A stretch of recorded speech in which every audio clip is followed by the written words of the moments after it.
کشمیر پر بھارتی قبضے کو 73 سال مکمل ہونے پر یوتھ فورم فار کشمیر کے تحت کراچی پریس کلب کے باہر مظاہرہ کیا گیا، جس میں کشمیری بھائیوں کے حق میں نعرے لگائے گئے۔ مظاہرے میں سابق بلدیاتی چیئرمین ریان ہاشمی نے مظاہرے سے خطاب کرتے ہوئے کہا کہ پاکستانی عوام کشمیری بھائیوں کے ساتھ ہے۔ یوتھ فورم فار کشمیر کے ڈائریکٹر زویب کا کہنا تھا کہ بھارتی غاصبانہ قبضے کو ختم کرنے کے لیے اقوام متحدہ کردار ادا کرے، کشمیر میں ظلم و ستم کو ختم کیا جائے۔ کشمیر میں 73 سال سے مسلمانوں پر ظلم کیے جا رہے ہیں۔ یوتھ فورم فار کشمیر کے حوالے سے آج ایک کانفرنس کا انعقاد کیا گیا۔ 27 اکتوبر کی تاریخ کو بلیک ڈے کے طور پر منا رہے ہیں۔ کشمیر میں ہونے والے مظالم کو اجاگر کرنے کی بات ہو رہی ہے۔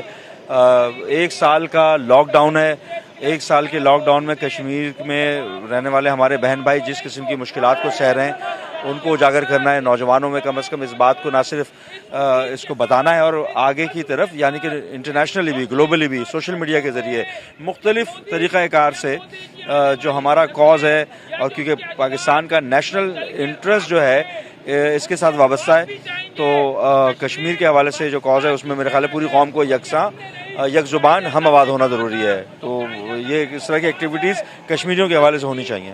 دیکھیں، کل سپریم کورٹ میں میری ہیئرنگ تھی ایم کیو ایم پاکستان کے ایم این ایز کے ساتھ۔ میں نے ایز اے پٹیشنر شرکت کی، اس ہیئرنگ میں اپیئر ہوئے آرٹیکل 140A کے حوالے سے، چاہے وہ ایس ایل جی او کے 2013 کے حوالے سے، ایس بی سی اے اور دیگر department, water and sewerage, solid waste management, یہ تمام ڈپارٹمنٹ سندھ گورنمنٹ نے اپنے پاس لیے تھے۔ اس کے حوالے سے ہم نے آج سے تقریباً 4 سال پہلے پٹیشن فائل کی تھی۔ اس پٹیشن کو آنریبل سپریم کورٹ نے، اس کی ہیئرنگ تھی، اس کی ہیئرنگ میں اپیئر ہوئے، فیصلہ محفوظ کیا ہے۔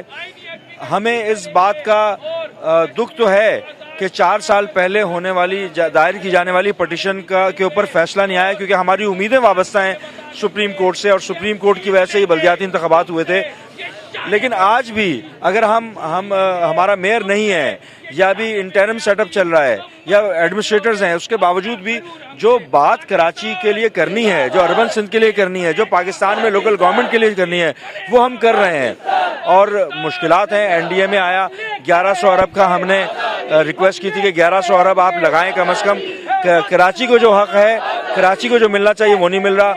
2008 سے لے کر 2016 تک 30 ارب روپیہ واجب الاداء کراچی کا کے ایم سی کو ادا کرنے ہیں، نہیں دیے گئے۔